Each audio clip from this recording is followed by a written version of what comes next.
Deuteronomy 17 covers 3 major areas of life for Israel. Worship, justice, and leadership. Moses gives clear instructions about each because God wants his people to be holy, fair, and humble.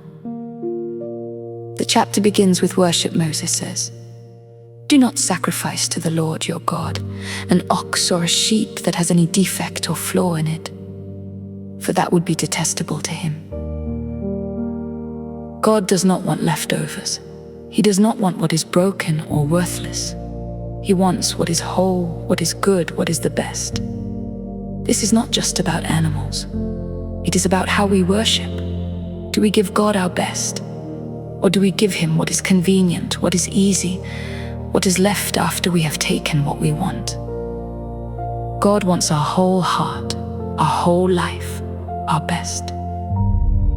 Then Moses warns about idolatry. If someone is found worshipping other gods, bowing to the sun, moon, stars, or any god besides the Lord, they must be investigated thoroughly. If it is true and proven, they must be put to death by stoning at the city gate. The hands of the witnesses must be first in putting them to death, and then the hands of all the people. This is severe, but the point is clear. Idolatry is deadly. It corrupts the whole nation.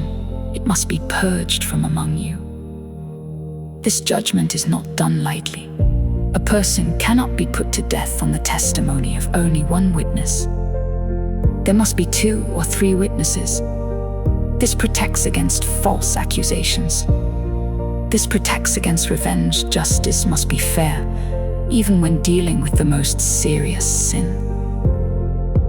Then Moses gives instructions about difficult cases. If a case is too hard to judge, whether it involves bloodshed, lawsuits, or assaults, it must be brought to the place the Lord chooses. The Levitical priests and the judge in office at that time will give the verdict, and the people must act according to their decision. They must not turn aside to the right or to the left. Anyone who shows contempt for the judge or priest is to be put to death. All the people will hear and be afraid, and will not be contemptuous again. This is about unity under God's law. There is one place of judgment. There is one authority.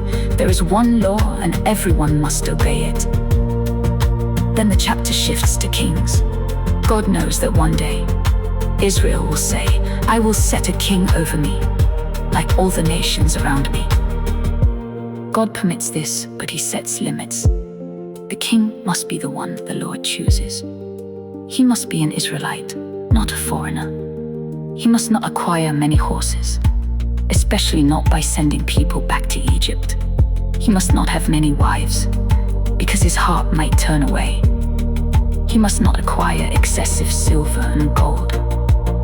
And when the king sits on his throne, he must write for himself a copy of the law, approved by the priests. It must be with him, and he must read it all the days of his life. Why? So that he may learn to fear the Lord his God, by keeping all the words of this law and these statutes and doing them. So that his heart may not be lifted up above his brothers, so that he may not turn aside from the commandment, either to the right or to the left, so that he and his children may continue long in his kingdom in Israel. This is revolutionary. The king is not above the law. The king is under the law. The king must read the law daily. The king must fear the Lord. The king must not pride himself above his people. The king must serve, not rule for his own glory. Deuteronomy 17 teaches us about worship. We must give God our best. We must not worship with blemishes. We must not be half-hearted. God wants our whole heart. It teaches us about justice. Justice must be fair. Justice must have witnesses. Justice must not be corrupt. Justice must purge evil from among us. And it teaches us about leadership. Leaders are under God's law. Leaders must not pride themselves. Leaders must serve. Leaders must read the law daily. Leaders must fear the Lord. So the message is clear. Worship God with your best, practice justice with fairness. And if you lead under God's law, because the Lord is God, and He is the one who chooses kings, who appoints judges, and who demands pure worship.